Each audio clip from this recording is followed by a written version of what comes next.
dibatalin. Aku lewat kamu bilang nggak dibatalin, nggak dibatalin. Loh, enggak, Mbak. Kan emang Dipikir nggak bisa bayar cuma belanjaan segini. Pilu, nasib anak magang dibentang istri polisi alami trauma, kini selebgram dipanggil Polres. Aksi istri polisi ngamuk ke siswi magang di salah satu pusat perbelanjaan di kota Probolinggo viral di media sosial. Tak hanya itu, istri polisi yang diketahui bernama Luluk Sofiatul Jana itu juga membentak dan memaki-maki siswi magang tersebut. Bahkan, dalam video beredar, wanita yang juga sub TikTok itu mengatai siswi magang tersebut sebagai babu. Sejak saat itu, siswi magang tersebut alami trauma, apalagi ia juga sampai disebut babu oleh Luluk. Hal ini disampaikan oleh Humas SMK Negeri 1 Probolinggo. Juni Hidayati mengatakan siswinya itu mengalami trauma hingga 2 hari. Siswinya tak berhenti menangis dan dirundung kecemasan. Usai maki-maki siswa magang, Luluk Sofiatul Jana kini kena batunya.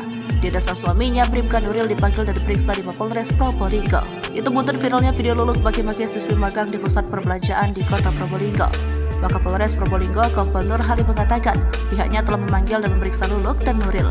Dia membenarkan bila Luluk anggota Bayangkari, sedangkan Nuril tercatat sebagai anggota Polsek di wilayah hukum Polres Probolinggo. Nur Halim menyatakan saat dipanggil, Luluk dan Nuril bersedia meminta maaf kepada siswi dan manajemen pusat perbelanjaan. Pihaknya akan mengadakan pertemuan atau mediasi antara Luluk Nuril dengan pihak sekolah. Sementara itu, Humas SMK Negeri 1 Probolinggo, Juni Hidayati, menyebut hingga kini Luluk belum memenuhi tuntutan sekolah, yakni video permintaan maaf yang diunggah di media sosial. Pihak sekolah sebelumnya telah melayangkan somasi ke Polres Probolinggo. Diberitakan sebelumnya seorang seleb TikTok asal Kabupaten Probolinggo membentak seorang siswi magang di salah satu pusat perbelanjaan di kota Probolinggo. Bahkan seleb TikTok yang diketahui bernama Luluk Sofiatul Jana itu sampai mengeluarkan kata-kata makian dan ancaman karena saking kesalnya. Antara lain menyebut siswi magang itu hanya babu. Tak puas, Luluk ingin memberikan pelajaran dengan merekam perilaku barangnya terhadap siswa magang melalui kamera ponsel.